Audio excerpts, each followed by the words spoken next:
সম্মানিত ভিউয়ার্স, আসসালামু আলাইকুম। আশা করি সবাই ভালো আছেন।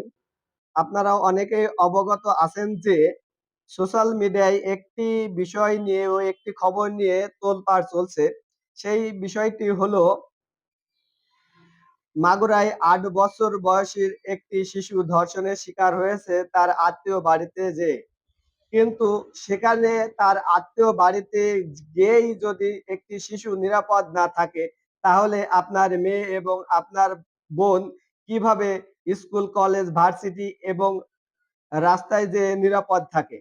তাই আমি এই বিষয়ে কিছু ভিডিও তৈরি করেছি এবং কিছু সতর্কতামূলক টিপস আপনাদেরকে শেয়ার করব।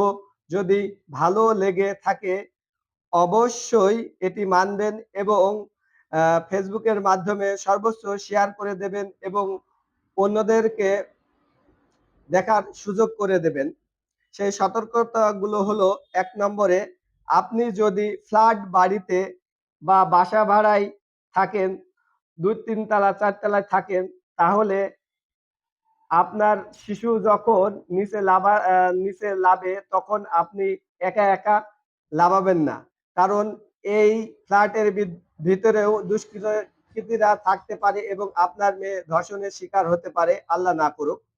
২ নম্বর হলো কোচিং সেন্টারে মেয়েকে পাঠানোর সময় অবশ্যই আপনি একা পাঠাবেন না এবং এই কোচিং সেন্টারগুলো একটি ব্যাচ শেষ হয়ে গেলে আরেকটা ব্যাচ শুরু হয় এবং এই সময়টি ফাঁকা থাকে এবং এই সময় শুধু টিচার থাকে এবং এই টিচারও কিন্তু নিরাপদ নয়। তাই আপনার মেয়েকে অবশ্যই কোচিং এ যথা টাইমে যেতে বলবেন যেন মানুষ থাকে সে সময়।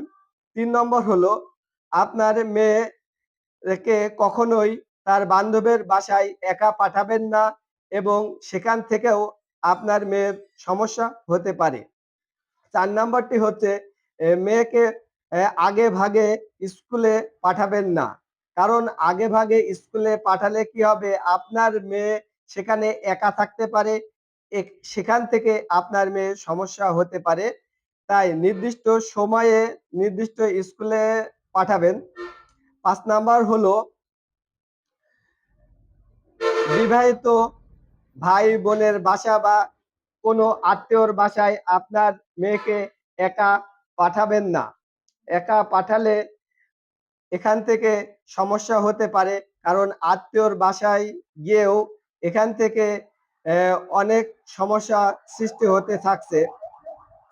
৬ নম্বর হলো জিপিজি টেক অ্যাপসটি আপনার মেয়ের ফোনে ইনস্টল করে দেয়া এবং এখান থেকে আপনি বুঝতে পারবেন তার লোকেশন, সে কোথায় আছে, ঠিকমতো সে স্কুল, কলেজে এবং প্রাইভেটে পৌঁছেছে কিনা সেটা আপনি এই অ্যাপসের মাধ্যমে এখান থেকে আপনি তাকে তদারকি করতে পারবেন এবং প্লে স্টোরে গিয়ে জেপিজিএস একটি অ্যাপস আছে, সেই অ্যাপসটি আপনি আপনার সন্তানের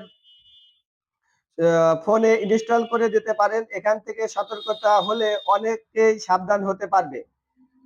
তি আ ৭ নাম্বারটি হলো আপনার মেয়ের ফোনে গুরুত্বপূর্ণ ও যোগাযোগের নাম্বারগুলো এবং 99 নাম্বারগুলো, এমার্জেন্সি নাম্বারগুলো তাকে সেভ করে দেয়া এবং তাকে এই বিষয়ে অবগত করার জন্য তাকে অবশ্যই জানিয়ে দিতে হবে। এর মাধ্যমেই হয়তো আপনার মেয়েটি সতর্কতার মাধ্যমেই আপনার মেয়েটির জীবন বাঁচতে পারে। তাই একজন পিতামাতা হিসেবে আপনি সারাক্ষণ আল্লাহর কাছে নিজের সন্তানের কল্যাণ, মঙ্গল, নিয়ামত, রহমত ও হেফাজত প্রার্থনা করুন। কারণ আল্লাহ তাআলা আ বাবা-মায়ের দোয়াকে কবুল করে থাকে তার সন্তানের জন্য। তাই এইভাবেই একটু সতর্কতা হলে হয়তো আমরা এখান থেকে সচেতনের মাধ্যমে কিছুটা হলেও এখান থেকে আমরা উপকৃত হতে পারবো। তাই আমরা সবাই এই ভিডিওটি অবশ্যই শেয়ার করে দেব।